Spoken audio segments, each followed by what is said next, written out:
What's up, legends, and welcome back.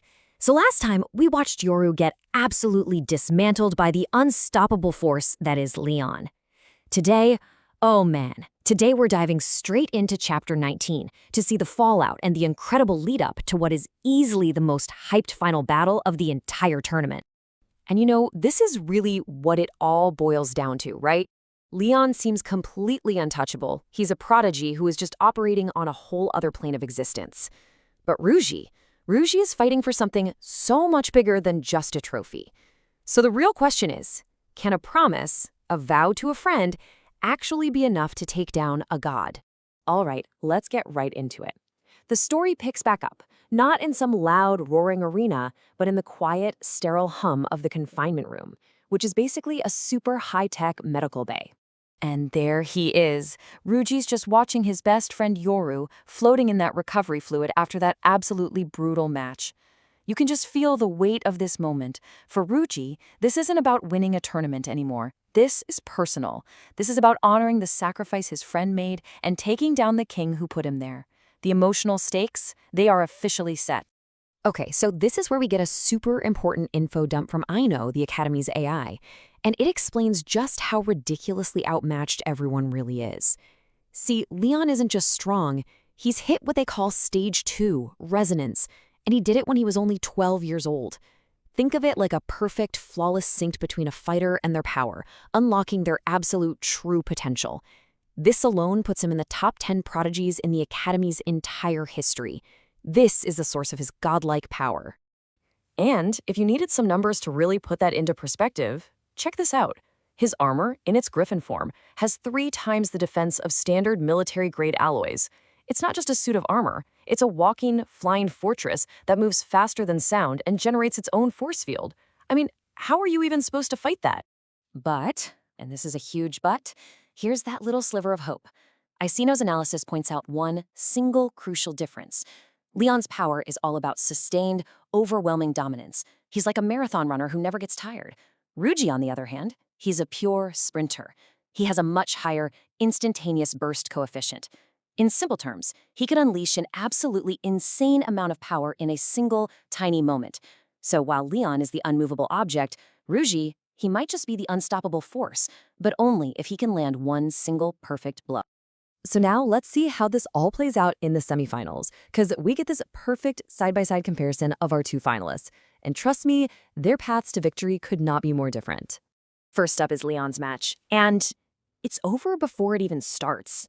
His opponent, Kai, he takes one look at Leon, remembers what happened to Yoru, feels that insane pressure radiating off him, and just forfeits.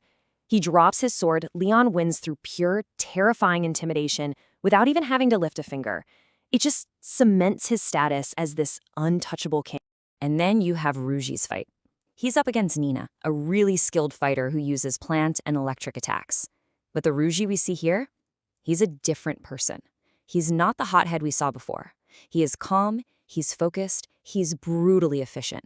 He just flows through her attacks like water, and the whole fight ends with his blade resting gently against her neck in one single, clean, perfect motion. He's evolved.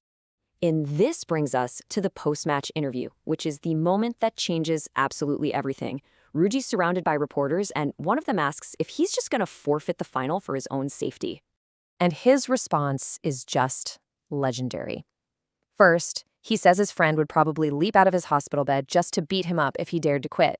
Then, he looks dead into the camera and delivers this incredible line. This one, single, brazen declaration just electrifies the entire student body. All of a sudden, he's not just another competitor. He is the people's champion. He's the one guy who has the guts to actually challenge a god. So when the final day arrives, the whole atmosphere has completely shifted.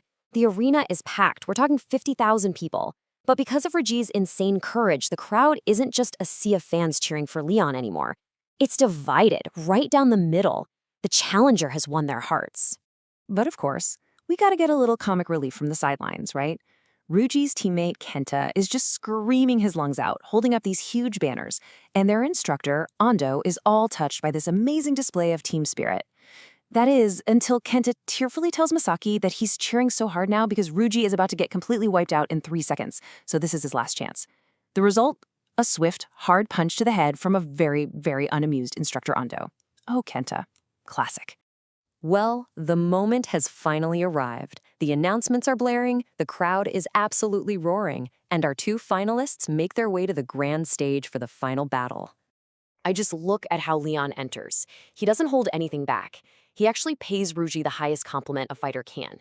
He goes all out from the very first second. No warm-up, no feeling him out. He instantly triggers his stage 2 resonance, and the air just distorts as he transforms into the majestic and frankly terrifying steel-winged Griffin. And with that transformation complete, Leon issues his challenge. He actually acknowledges Ryuji's fighting spirit, his fangs, and basically invites him to try and break through his ultimate defense. The respect between these two is real, and the battle is about to begin. All right, let's just hit the pause button here and break this down because the strategy is absolutely everything. Let's forget the hype for a second and just look at the raw matchup. How in the world can Ryuji actually win this thing? So, here's the crucial point. Leon's path to victory is super clear. Just grind Ryuji down with his overwhelming power and that impenetrable defense. He can afford a long, drawn-out fight. Ryuji can't.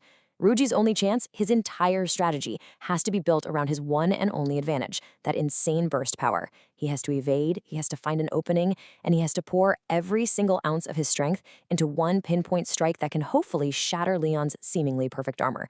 It is literally all or nothing. And that's where we're left, on the ultimate cliffhanger. The king stands transformed. The challenger has drawn his blade. It is a battle of pure endurance versus a single explosion, of a god versus a man fighting for a promise. And we're all left to wonder, what is that one single moment going to be? Who do you think takes this? Let me know what you think in the comments below, and we'll see what happens next time.